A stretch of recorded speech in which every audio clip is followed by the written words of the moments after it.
Hi guys, Assalamu alaikum. Welcome. Soo dhawaada walaashiin waaye Unikoyo channel keenii oo challenge-gaan ku jirnay macmacaankan sameynay waayaan. Soo dhawaada fadlan haday cusub tahay subscribe, like, share.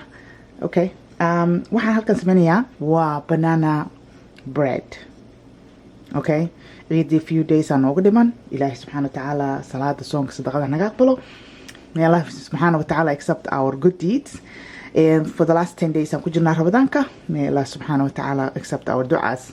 So please remember us, du'adina. Okay? So eat challenge I am kujirna, which we're challenging ourselves in a ma'ma'ana sameno.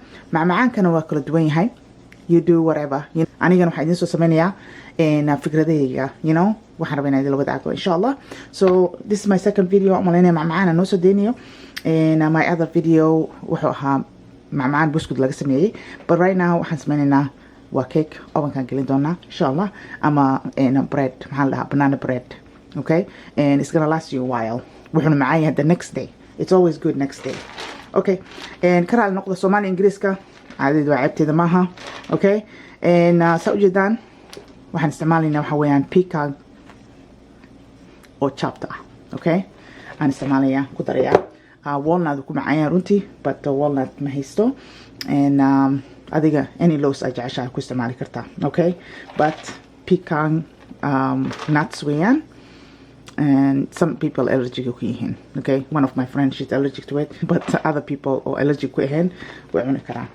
Okay, so laba xabo ukuna, and hal koob oo caano ah, and 50 ml oo ah in canola oil, koob sokor ah, and after most I could halkanato. I didn't want to, but we iga halaabin, so we're just gonna put it in. And vanilla, iyo baking powder, baking soda that kaasa isticmaalina, and 250 gram of flour.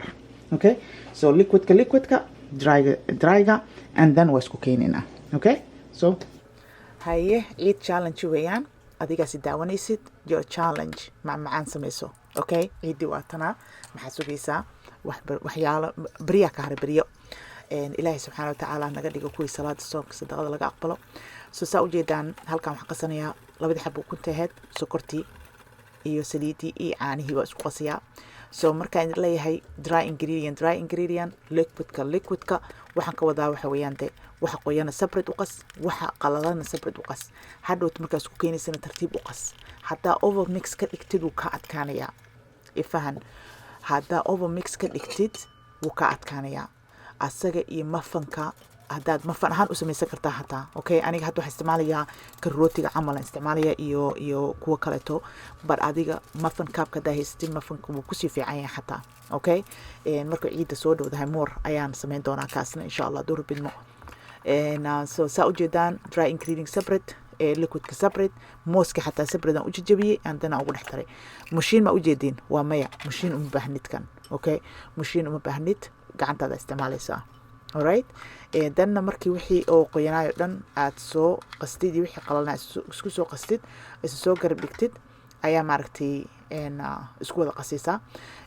Lowskiina waa ku daray. Okay, lowska adiga lowska jecesha isticmaali kartaa, just haddii aad dad siinaysa please u sheeg, because nowadays dadka allergic bay ku yihiin lowsyada qaarkood oo dhan.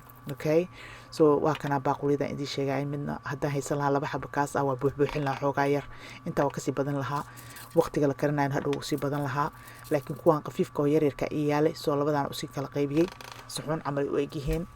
And so yeah, adiga digsi ku yaala isticmaalaysa, hadduu keega kuweynka ku yaalo, hadduu kan oo mafanka ku yaalo, ama haddii kuwana kale ku yaalaan aad isticmaalaysaa, ama kii kaloo la furaayo ama kii kale doorshaha adiga, just waqtiga le oo ovenkaaga inaad taqaanid waay. Okay, so ujeedaa extra korka ka saaray war quruxan ku macaan waa arki doontaa. Okay friends, saa ujeedaan laba xabo oo haddaan haysan lahaa loafka kan camal ah waan ku sameyn lahaa, laakiin waxaan haystaa labadan kale oo roundka ayagana ugu sameynayaa. So saana ugu shubayaa, hopefully size fiican ku soo bixi doonaa, because remember haddaan intaa ka badiyo waxaan ka baqayaa inuu kasoo daato mara rabin shaqo kaleetii u bilaabato ovenka nadiifiskiisa u gambinoyaa. Alright, then here challenge again. Saan ku soo baxay, and I love it. Okay, but ma taabanayno, waa qaboojinayna si fiican ku qaboobo, and we're saving it next day unbuu macaya in la dhadhamiyo. So umalayn maa ina arkaysiin dhadhamiskiisa.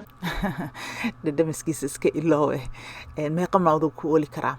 Okay, 3 beri 4 beri 3 beri banaanku ku ooli karaa haddaa rabtid, like maadaama moos iyo caano iyo waxaas ku jiraan, aniga personally fridge-kan gelin lahaa.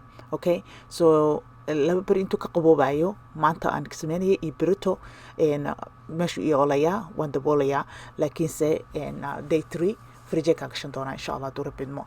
So videoga intaa kusoo gabagabeynahay your challenge kasoo baxa insha Allah hadduu Rabbi idmo. khayr idin rajeynaya, fadlan like subscribe insha Allah waa inoo videoga dambe. السلام عليكم ورحمة الله وبركاته. باي.